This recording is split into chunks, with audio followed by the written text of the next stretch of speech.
Olá, esse é o Pode Repensar, o podcast de educação e tecnologia. Olá, sejam bem-vindos ao Pode Repensar, o podcast do Repensar Educacional. Hoje eu, Bárbara Zuparides, e o David Luz seremos hosts e vamos conversar com a Natália Mateus sobre aprendizagem baseada em evidências e uso de dados na educação. Natália, quer se apresentar, contar pra gente um pouquinho quem é você? Oi, Bárbara, David e pessoal que está aí escutando. Eu sou Natália Mateus, sou psicóloga formada na PUC, tenho mestrado em psicologia experimental, análise do comportamento e doutorado em psicologia da educação.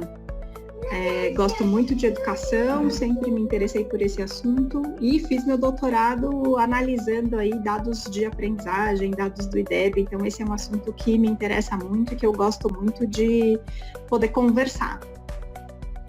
Hoje a gente vai ter uma participante também, além da Nath, que é a Olivia, que já nos deu seu olá aí de fundo. Não é isso, Nath? É isso, tenho uma filha pititiquinha que tem feito as minhas discussões de educação terem outro significado. E ela está aqui em casa, sem escola, então vocês vão ouvir ela de vez em quando. Que gostoso.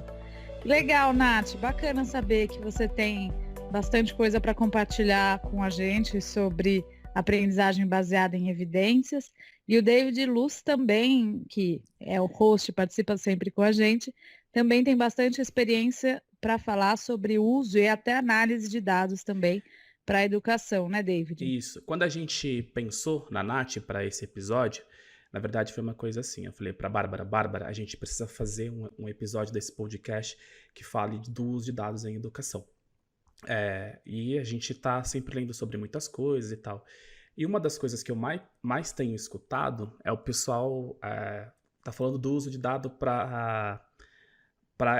nesse contexto de aprendizagem baseada em evidência. E até tive uma discussão com a Nath um pouco antes do podcast, e a gente conversou sobre os diferentes recortes que esse tema pode dar, né?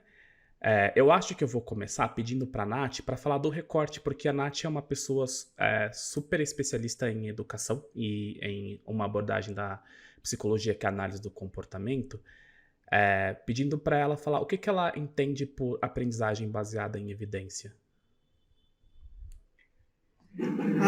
Começando com as coisas simples, não é mesmo?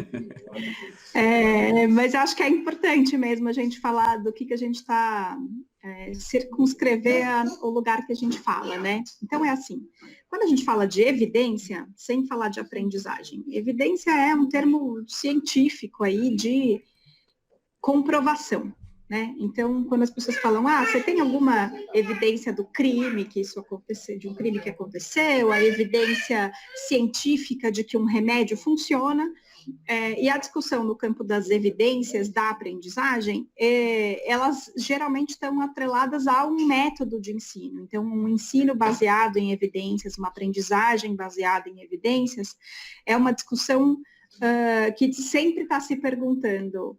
Primeiro, se um aluno, né, se o estudante, ele não sabia fazer uma coisa, não sabia falar sobre um determinado assunto, não sabia desempenhar uma determinada habilidade, e agora ele sabe. Então, você tem evidências de que agora ele sabe fazer essa coisa que antes ele não sabia, e na literatura daí de aprendizagem baseada em evidências você consegue demonstrar cientificamente que é o seu procedimento de ensino que está promovendo essa aprendizagem. Então, isso em linhas gerais, essa discussão da aprendizagem baseada em evidências. E esse é um jeito de olhar para a aprendizagem baseada em evidências. Quando a gente volta, tem um outro recorte possível, né? Que é a gente começar a olhar, e quando a gente começa a trazer dados evidências quantitativas de aprendizagem, muitas vezes a gente não está mais falando daquele um estudante em particular, mas a gente começa a falar de evidências de aprendizagem de toda uma escola, de toda uma rede, daí a gente já sai desse lugar aí do método de de ensino, digamos assim, e vai indo mais para uma corrente de avaliações padronizadas, de indicadores de aprendizagem, que é, digamos, uma outra vertente que tem a ver com dados e evidência de aprendizagem. Isso, Ana, deixa eu só ver se eu entendi. Deu Eu para acho que entender? Então, aí eu acho que vai ajudar, confirmando meu entendimento, eu acho que talvez ajude o pessoal de casa. Você tá falando pra gente que quando a gente fala, acho que você falou várias coisas, mas eu vou pegar o principal. Acho que primeiro que quando você fala aprendizagem baseada em evidência, dependendo do contexto que você está inserido, isso vai ter um significado mais ou menos diferente do outro. Isso é uma coisa que eu entendi. Uma segunda parte você está falando que, mais especificamente, quando a gente está falando ali do contexto de ensino, a gente pode ter aprendizagem baseada em evidência, num recorte que é mais ali do ensino, da ação mesmo do professor estar ensinando um aluno específico, e você pode ter um recorte que é maior. Então, você tem vários níveis para você olhar para essas evidências. É isso? É mais ou menos isso? É por aí, é isso, assim. Então, eu, como professora, se eu tenho essa preocupação de evidência, eu tenho sempre que me perguntar, a gente está sempre atrelando evidência com o objetivo de aprendizagem, né? Então, eu me pergunto, será que esse meu aluno alcançou esse objetivo, ele desenvolveu essa habilidade? Que evidências eu tenho para ver que essa habilidade se foi desenvolvida, que ele aprendeu isso que eu disse que ele aprendeu. Então, esse é um jeito de olhar para as evidências de aprendizagem. Outro jeito é a gente começar a olhar dados quantitativos, etc., que também estão tentando, em larga escala, produzir visibilidade para essas aprendizagens, mas aí com outros tipos de métodos e de avaliações e de mensurações. Eu acho que a gente vai chegar lá. Você tocou num ponto muito importante. Porque a gente não está falando de tecnologia ainda. A gente está falando só de evidência.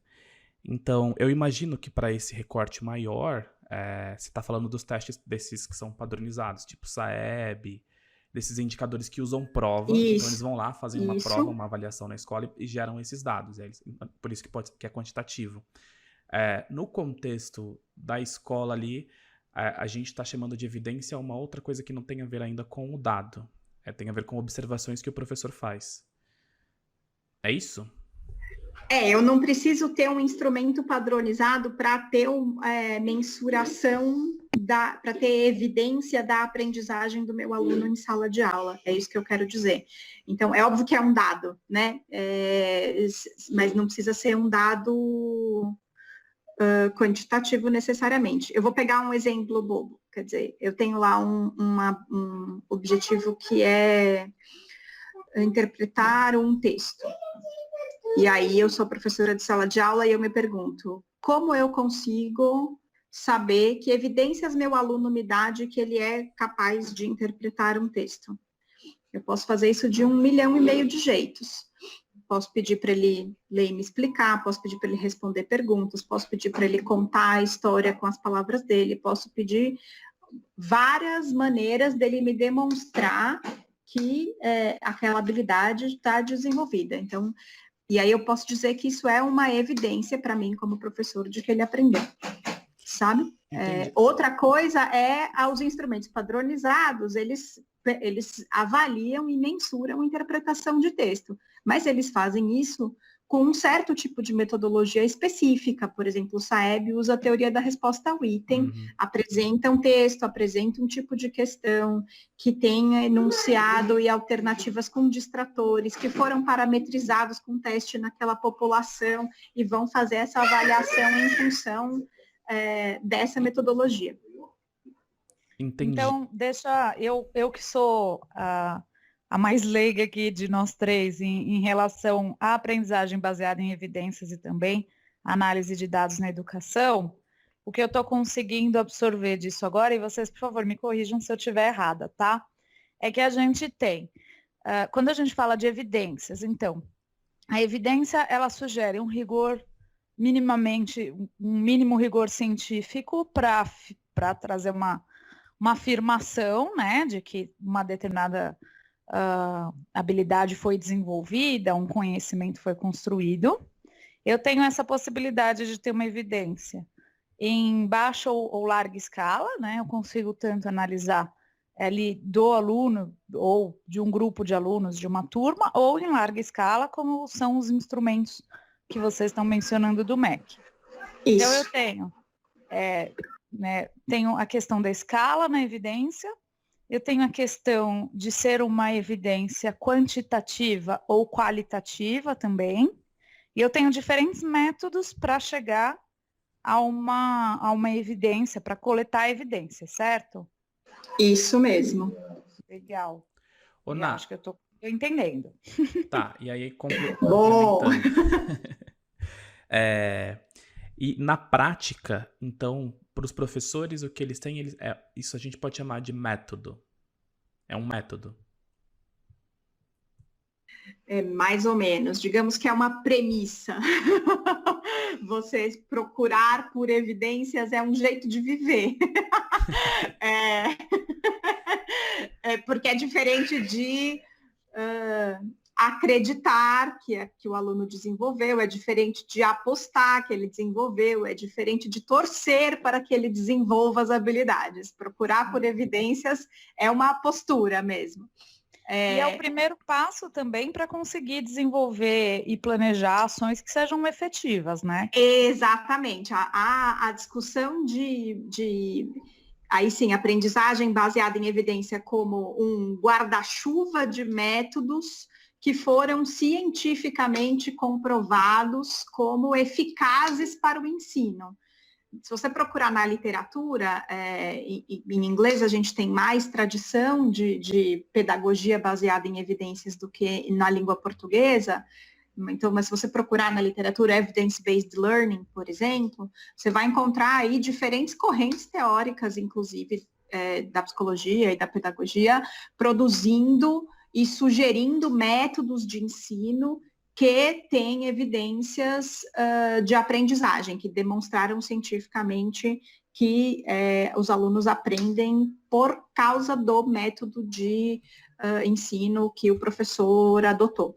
Então, a evidência em si não é um método, ela é uma postura, e aí tem vários métodos que promovem essas evidências. Eu entendi, não é um método, assim, se eu entendi, na verdade, não é um método também porque acho que não tem um caráter ali, a gente discutiu no último podcast, um caráter de intencionalidade. Aliás, tem uma intencionalidade, mas não uma intencionalidade de método, mas mais de postura, igual você está falando. Isso, é como se a evidência fosse um valor. Então, um ensino que você...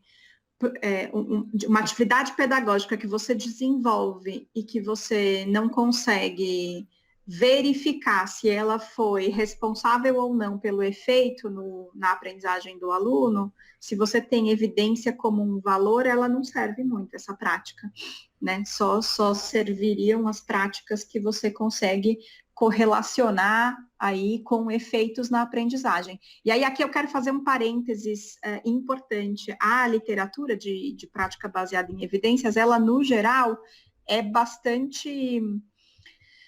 não quero dizer conteudista, mas ela é relacionada a habilidades cognitivas, digamos assim. Mas é possível também a gente promover métodos e evidências sobre aprendizagens socioemocionais, habilidades não cognitivas, sabe? Sim, acho importante a gente deixar isso claro.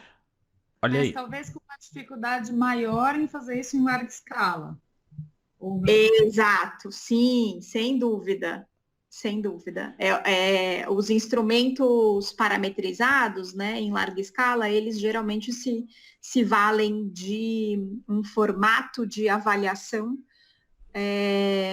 que é mais difícil de você avaliar não só daí habilidades socioemocionais, como essa que eu falei, mas mesmo repertórios motores, né, sei lá, uma prova de educação física, por exemplo, você também não faz em larga escala, né? Então, daí você vai começando a esbarrar no tipo de tecnologia que a gente tem para fazer essa avaliação em larga escala. Olha isso, Bárbara. A Natália de Mesquita tá dando uma aula pra gente e ela falou Pois é. que não é a minha área, não sei o que e tal, quando a gente chamou ela pra essa conversa. É, Muito imagina se bom, fosse. Nath. Ô, Nath, deixa eu te fazer uma pergunta. Na sua opinião, implementar ou trazer para o grande público, né, para os professores, padrões que eles possam usar um padrão de avaliação para tentar gerar evidências dessas questões que são menos cognitivas e mais do desenvolvimento da competência, você acha que ajuda? Eu digo assim, um pouco pensando, né, na psicologia, você tem alguns protocolos para fazer uma avaliação do indivíduo, né? Você acha que esse tipo de protocolo poderia ser replicado para a aprendizagem baseada em evidências, qualitativa e mais voltada para o aluno em si do que em larga escala? Não sei se eu fui clara, se eu tô... Ó, veja se eu entendi. Estamos aqui, a sua pergunta valeria a pena os professores conhecerem protocolos, procedimentos ou matrizes de avaliação de habilidades não cognitivas para apoiá-los a enxergar evidências naquilo que eles fazem? Exatamente. Claro que sim, eu seria uma maluca de dizer que não.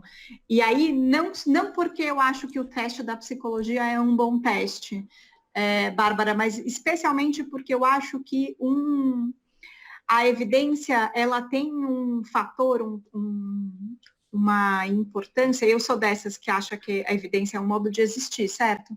E aí, a evidência, do jeito que eu a vejo, ela tem um papel importante de servir como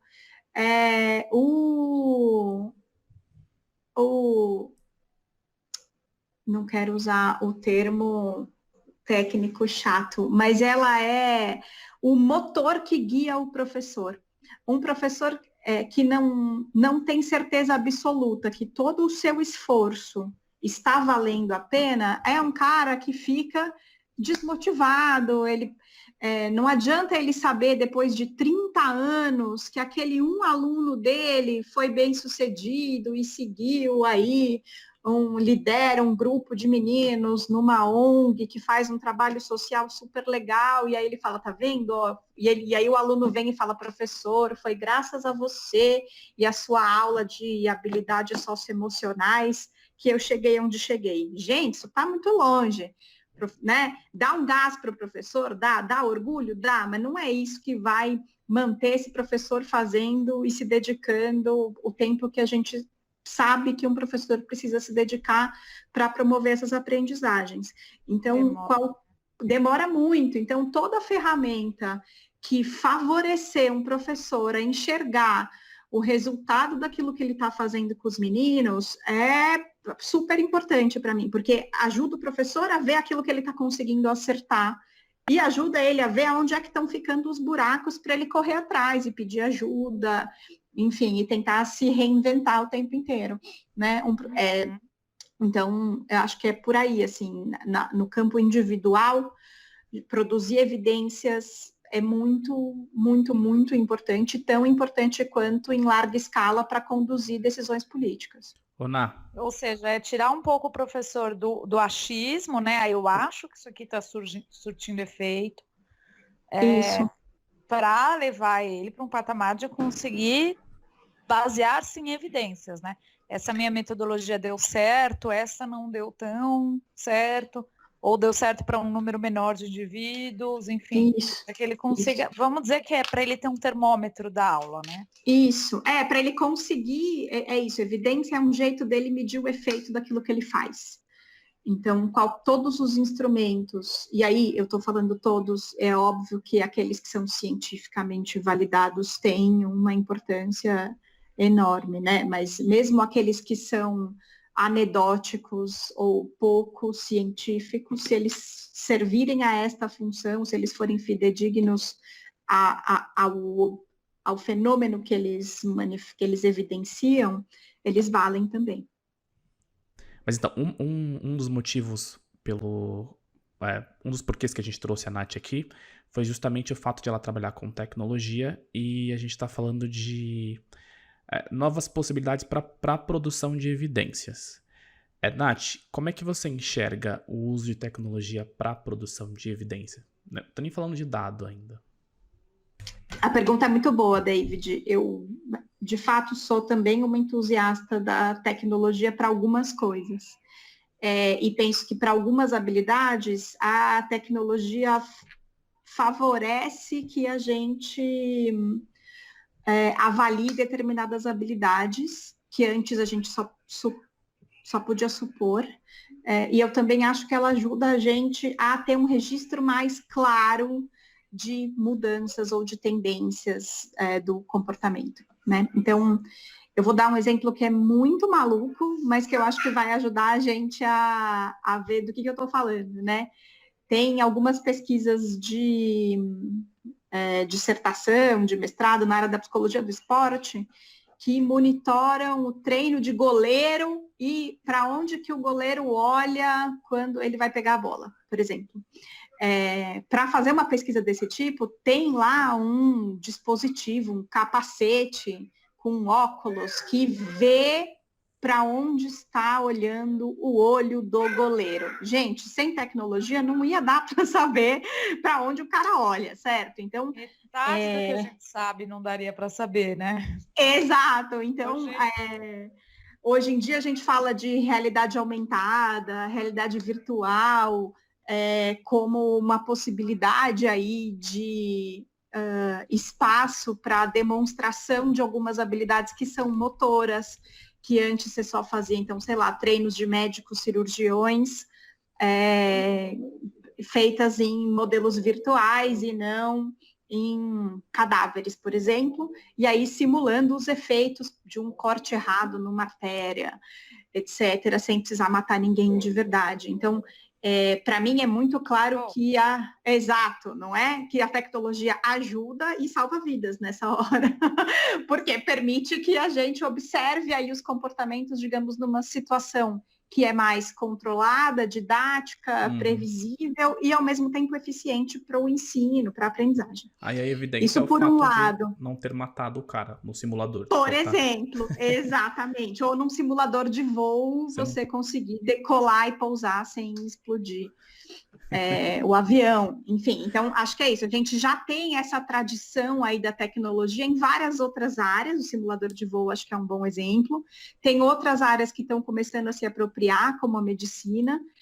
E aí, para a aprendizagem nas etapas anteriores do ensino para a educação básica, isso ainda engatinha um pouco. E acho que a gente vai alcançar em algum momento um certo limite, eventualmente, na medida em que nas etapas básicas da educação é isso. Tem várias habilidades que são difíceis de você mensurar em larga escala, como a gente estava falando das socioemocionais, ou mesmo enquanto a gente, como cultura, continuar valorizando a escrita manuscrita, a mão, vai ser importante ter o lápis, o caderno e a caligrafia, por exemplo, né, num exercício manuscrito, e não só o typing, né, a digitação no computador. Mas é óbvio que a gente, a partir de uma certa etapa e tal, quando a gente começa a fazer verificação de habilidades daí mais relacionadas ao campo das áreas do conhecimento e afins, a tecnologia tem muito que contribuir com testes, com a possibilidade de um ensino personalizado, de testes que avaliam e que o professor fica sabendo em tempo real que aluno que está com dificuldade, sem precisar gastar horas corrigindo material, por exemplo. Então, isso tudo falando de tecnologia nos processos de ensino-aprendizagem. E, de alguma maneira, o uso desses dados e tal, eles também podem se reverter para tecnologia, como tecnologia de produção de evidências como um todo, né? Então, em algum momento, a gente pode ter testes padronizados online. Parece que esse ano, digamos, não que seja um bom exemplo no nosso contexto, mas Enem online, coisas do gênero, aí tentando demonstrar que dá para a gente fazer esse tipo de avaliação também com mediado por tecnologia, né? Sim. E a tecnologia, aí, David, acho que é um pouco com você também, e veja se eu não estou falando besteira, mas a evidência, então, ela pode ser analisada também muito, né? Você consegue fazer o cruzamento de dados, de um grande número de dados, né, gerados nessas evidências, por causa da tecnologia. Acho que aí é que entra um pouco mais da análise de dados, do uso dos dados na educação, certo? Eu tenho até um exemplo, aí eu vou pedir para a Nath validar, para ver se isso se parece com uma aprendizagem baseada em evidência. E aí depois eu vou pedir um É um exemplo triângulo. na educação básica. Que é assim, eu trabalho hoje na GM, com treinamento, é o contexto corporativo e empresarial. O meu método de ensino não é avaliado. Eles não se importam com o meu método, eles nem fazem pergunta quanto a isso. Mas eles, na GM, eles têm maneiras de saber se o funcionário lá aprendeu aquilo que eu estou ensinando. Isso, de certa forma, é um indicador lá para eles. Eles chamam de KPIs, por exemplo. Na prática, funciona mais ou menos assim.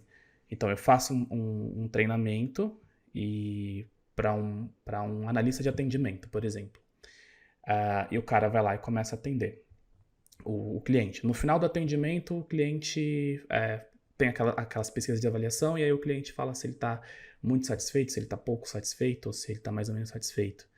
A forma como eles avaliam os programas de treinamento é no nível de satisfação do cliente, porque ali teria, de certa forma, uma evidência de que o cara aprendeu no treinamento aquilo que ele devia ter aprendido. Ficou claro o meu exemplo, Nath? É uma pergunta. E isso dá para falar que é um jeito de você usar evidência? Isso, vamos lá.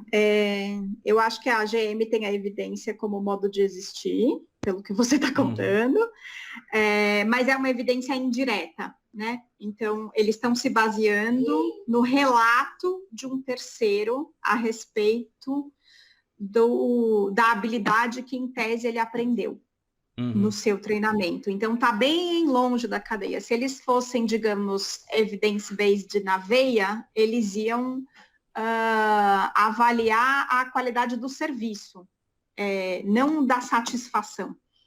Então, por exemplo, ter alguém lá para ver, um supervisor, para ver se o trabalho foi bem desempenhado.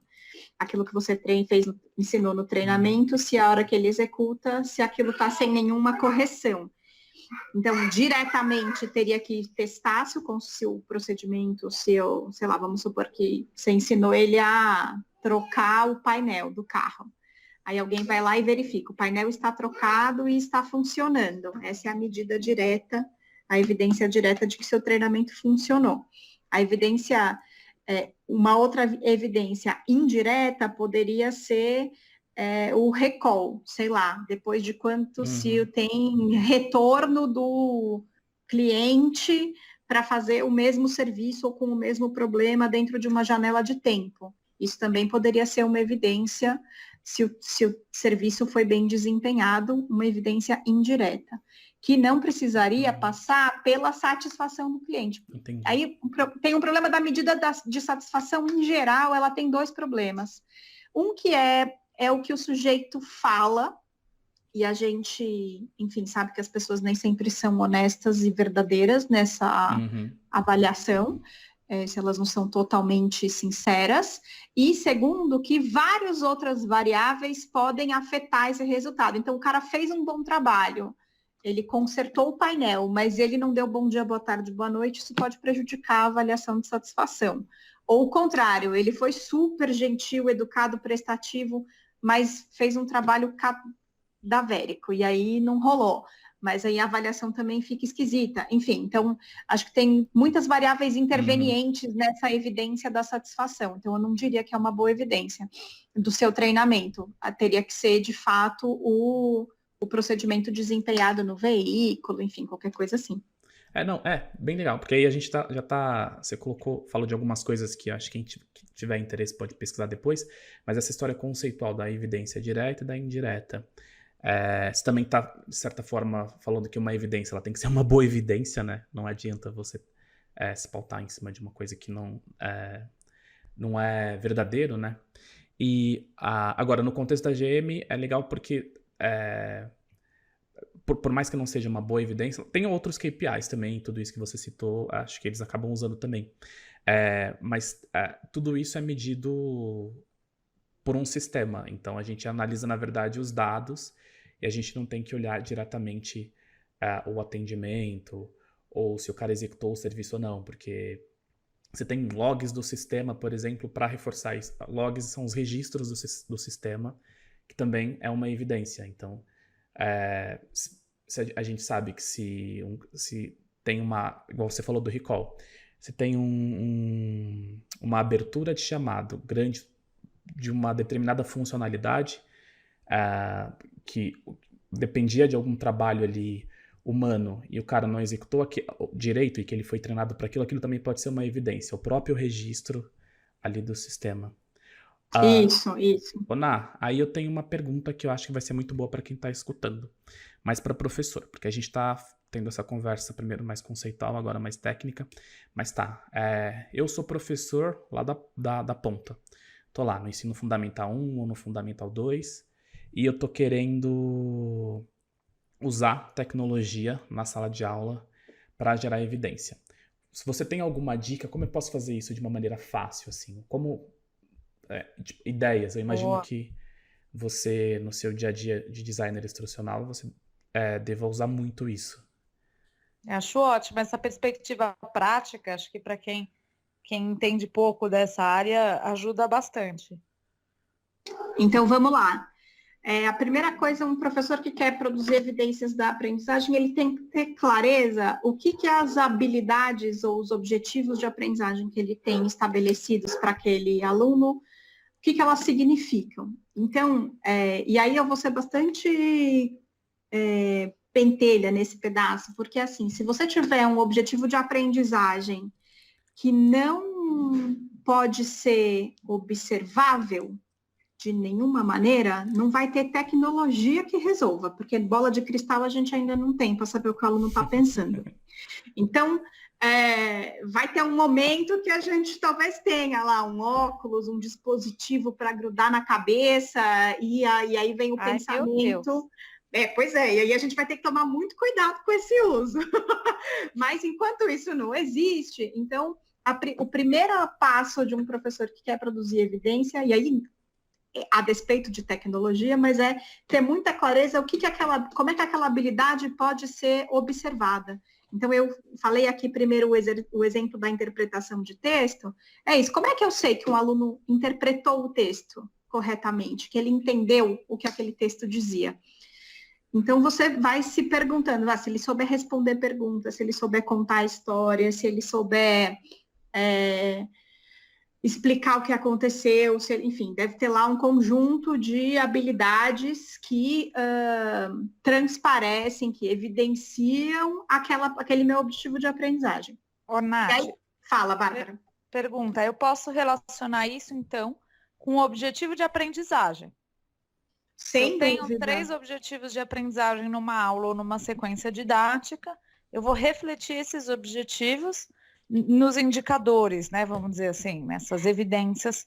Eu quero ver se efetivamente eu atingi esses objetivos que minha aula se propõe. É isso? Isso, tem um passo a mais, que é isso. Se você tem 3 objetivos para uma sequência, você precisa garantir que o seu plano de ensino dê oportunidades para que os alunos demonstrem que eles estão desenvolvendo ou aprendendo essa habilidade em muitos momentos diferentes.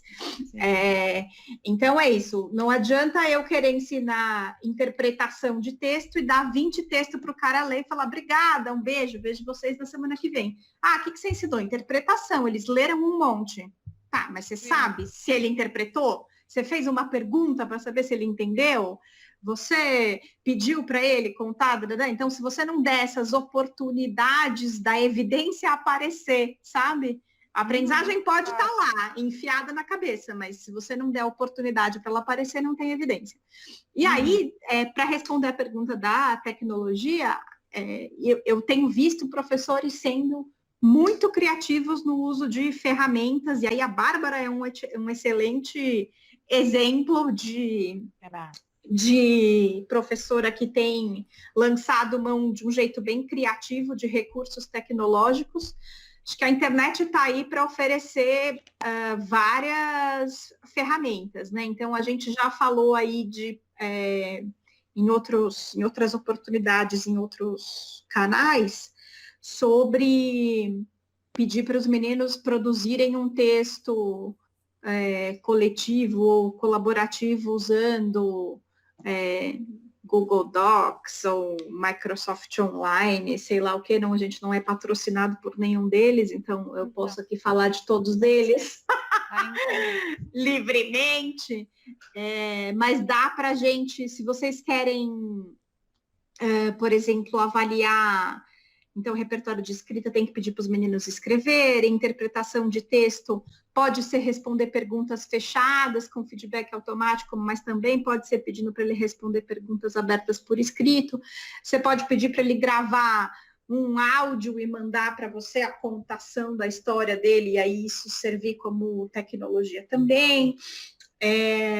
Quando a gente está falando de... deixa eu pensar, as habilidades de relacionamento entre pares, a tecnologia também pode ajudar se a gente abrir a câmera e fizer um exercício de interpretação de emoções de um e do outro, de cada lado da tela. Como é que você pode ler um texto com diferentes entonações e ênfases para mostrar como que o sentimento pode ou não transparecer num texto, que depende muito mais de quem lê do que quem escreve. Enfim, acho que tem aí várias possibilidades concretas, assim. Um professor que dá aula em ensino à distância e que tem à sua mão recursos de um ambiente virtual de aprendizagem, tem que fazer as escolhas dos recursos mais adequados aos objetivos que eles pretendem. Então, se você quer ver se o aluno compreendeu, você faz perguntas. Se você quer saber se ele é capaz de relacionar informações, você faz perguntas de outro tipo, ou pede para ele escrever um texto. Enfim, e assim você vai lançando mão daquilo que você tem. Não sei se ficou bem concreto o exemplo. Sim, sim. Acho que deu para entender e deu para vislumbrar que não existe uma receita pronta, né? Eu preciso analisar uma série de fatores para conseguir adaptar um método de geração de evidências para conseguir implementar ali numa aula ou numa sequência didática, né? Isso. É claro que se você resolver adotar, por exemplo, um método fechado, porque existe, né? Então, se você procurar na literatura pedagogia baseada em evidência, aprendizagem baseada em evidência, eles têm uns métodos quadradinhos lá para... e aí, se você resolve adotar esse método, não pode... Eu vou brincar que não pode prostituir e ficar fazendo uma lambança com ele, né? Você abraça um método e fica com ele. E aí ele vai te dizer quais são os melhores maneiras de você produzir essa evidência. Eu estou aqui falando num professor freestyle que não adotou nenhum método desses cientificamente validados, propriamente dito. Mas todos eles, obviamente, vão partir dessa coisa de você precisa observar e medir o efeito daquela aprendizagem, de algum jeito. Muito legal. É difícil, né? Não é muito bacana, muito importante para o professor não ir às cegas, né? Vamos dizer. Mas é um processo que exige formação, né? Exige bastante estudo. Não é do dia para a noite que a gente faz. Mas é isso, assim, se você tem isso como um valor, é uma aprendizagem contínua do próprio professor, né? E isso vai mudando um pouco o jeito dele se relacionar com o seu próprio fazer docente. Vai ganhando outro significado. Sim.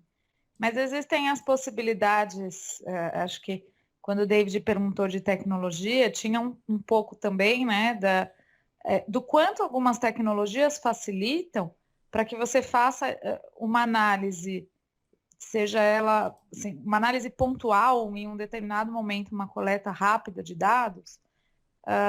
Então, por exemplo, Quando eu faço uma formação, eu atuo hoje muito com formação de professores.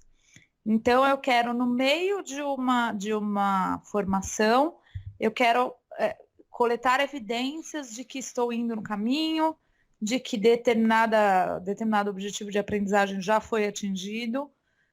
Eu consigo usar ali um recurso tecnológico que faz, em tempo real, uma nuvem de palavras, por exemplo, que vai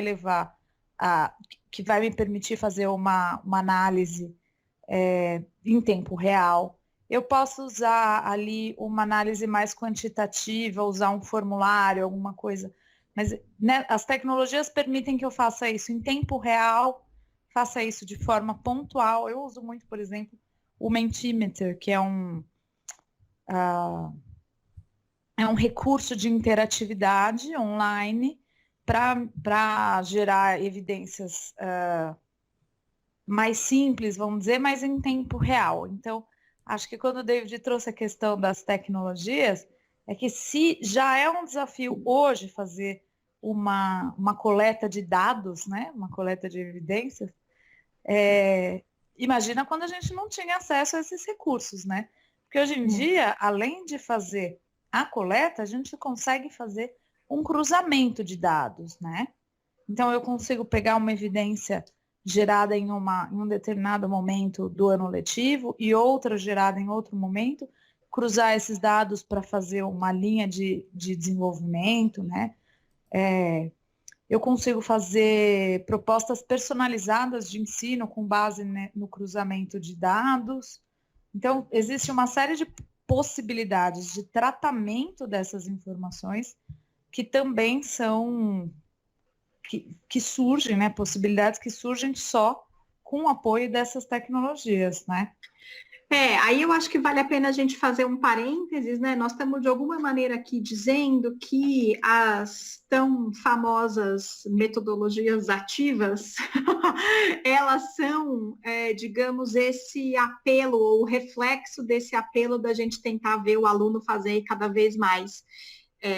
E aí, quando a gente vira a chavinha para falar de evidência, para chamar a atenção do professor de que ele precisa ser capaz de enxergar qual está sendo o efeito do fazer cada vez mais do aluno, né? Então, é esse cuidado e rastrear mesmo, né? Então, não basta você ver, Bárbara respondeu hoje 3 perguntas, acertou, amanhã eu vejo que ela respondeu só 2 certas, depois de amanhã eu vejo que ela respondeu só 1, de 10, e não faço nada com isso, né?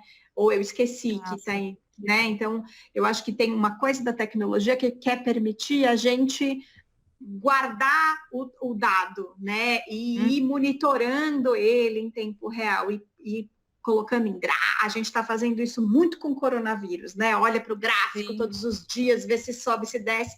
A gente deveria fazer isso com a aprendizagem também, né? Olhar todo dia para o dado do aluno e ver melhorou, não piorou, olha para a defasagem, tenta entender a defasagem, tenta produzir sequências e planos e atividades que possam promover aquela aprendizagem que o aluno ainda não conseguiu desenvolver.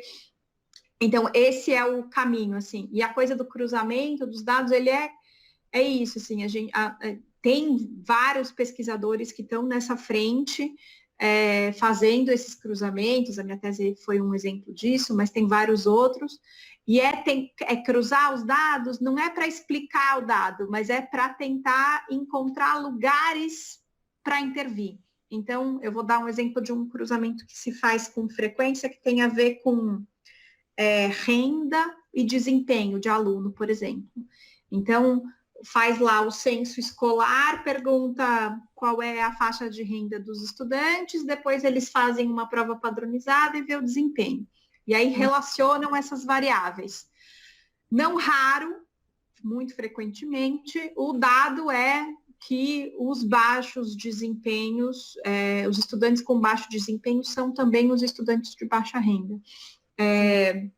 E aí, equivocadamente, você poderia buscar uma relação de explicação desses dados, né? E não é isso que a gente tem que ir atrás, não é porque ele tem baixo desempenho que ele tem baixa renda, nem o contrário, nem é porque ele tem baixa renda que ele tem baixo desempenho. Mas você tem claramente uma evidência de que você não está promovendo equidade, que você não está conseguindo, por meio da educação, das suas práticas pedagógicas, diminuir a desigualdade que esse aluno já vive. Então, é para isso que serve a gente olhar, produzir evidência, olhar para o dado e cruzar os dados, para a gente saber o que fazer. Ou seja, não basta só ter métodos robustos para gerar evidências, né? Eu preciso ter um olhar crítico e apurado para saber interpretar essas evidências de forma correta, né? Fazer um cruzamento assertivo desses dados, né? Exatamente. Senão corre o risco da gente cair nas maiores falácias e vieses de interpretação, né? Então a gente tem que tomar bastante cuidado com o dado que a gente analisa e como que a gente analisa. É igual dizer que agora, por exemplo, que o Brasil é o segundo país do mundo com maior número de curados de Covid. E aí, comemorar esse dado. Quando, na verdade, ele tá dizendo que a gente tem muito infectado. O todo, né? Isso. Ontem eu escutei... Precisa de uma visão para as partes, mas também exige uma visão para o todo, né? Ontem eu ouvi um cientista de dados, acho que é importante, porque é bem isso que a Nath está falando. Ele fazia uma análise que, assim, 56% dos leitos de UTI, falando aqui de Covid, a gente vai só fazendo um paralelo, 56% dos leitos de UTI de Goiás só estavam ocupados, e que isso é mais ou menos próximo do que é o normal. E ele defendia na tese que por isso tudo bem as pessoas irem pra rua e não fazer a quarentena e tal. Quando na verdade você tem outras variáveis que dizem que você tem lá que o número absoluto de leitos é 86.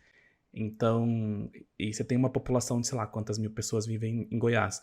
Mas aquilo pode mudar de um dia pro outro. Então você não pode olhar só para esse recorte, né? Que é o que ele tá dando ali, de que hoje 56%, quando amanhã você pode estar com isso a 300%. Sim. Fala, Bárbara.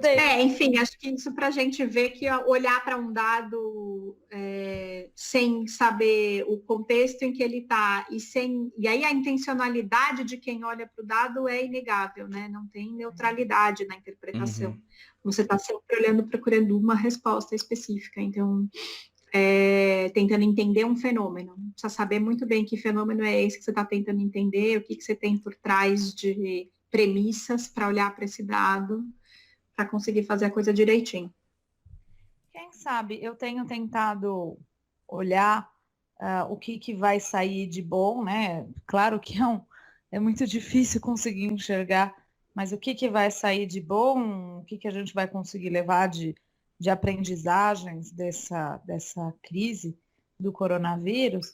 Mas eu acho que, quem sabe, as pessoas começarem a se familiarizar mais com o conceito de olhar para dados, de olhar para evidências e começar a implementar isso em outras práticas, né? Então, como a Natália disse, a gente está começando a ver gráfico, acho que ninguém nunca teve no Brasil tanta aula sobre análise de dados, né? Aula na TV, função exponencial, como a gente está tendo agora, né?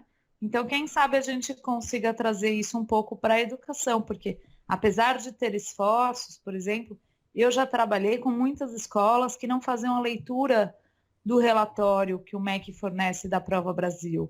E é um relatório que pode fornecer muitos nortes, né? De onde que a escola pode melhorar, quais são os pontos fracos, quais são as lacunas em determinados anos e determinadas áreas de conhecimento.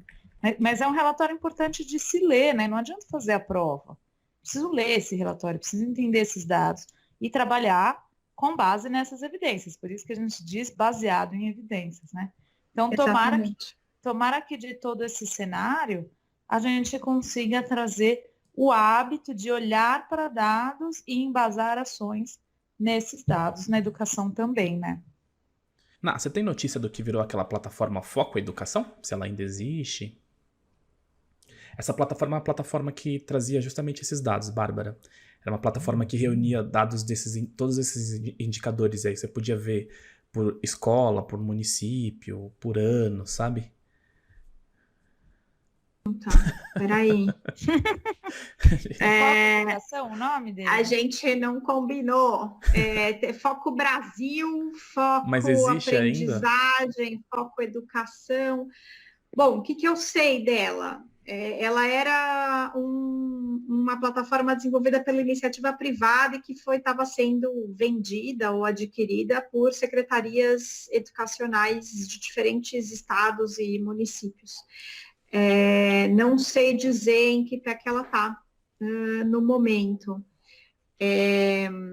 mas tem uma matéria, acho que a gente pode colocar depois lá, falando então sobre essa plataforma, mostrando um pouco como é que ela então, ajuda o professor a enxergar as evidências, né? Baseado, claro, em avaliações parametrizadas de larga escala e etc.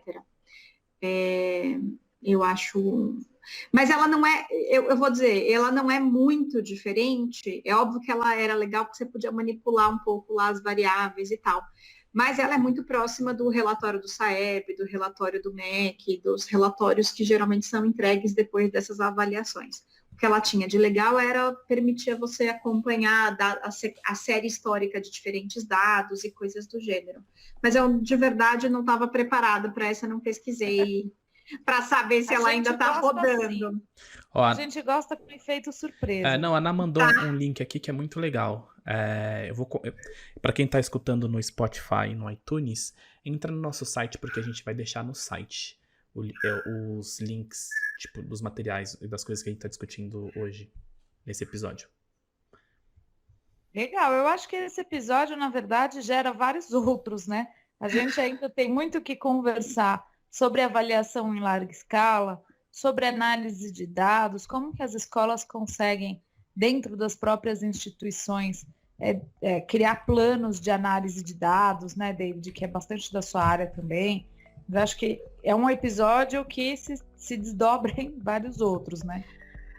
Mesmo acho que é isso, assim, essa coisa de como é que você lê esse relatório e pensa o que eu tenho a ver com isso.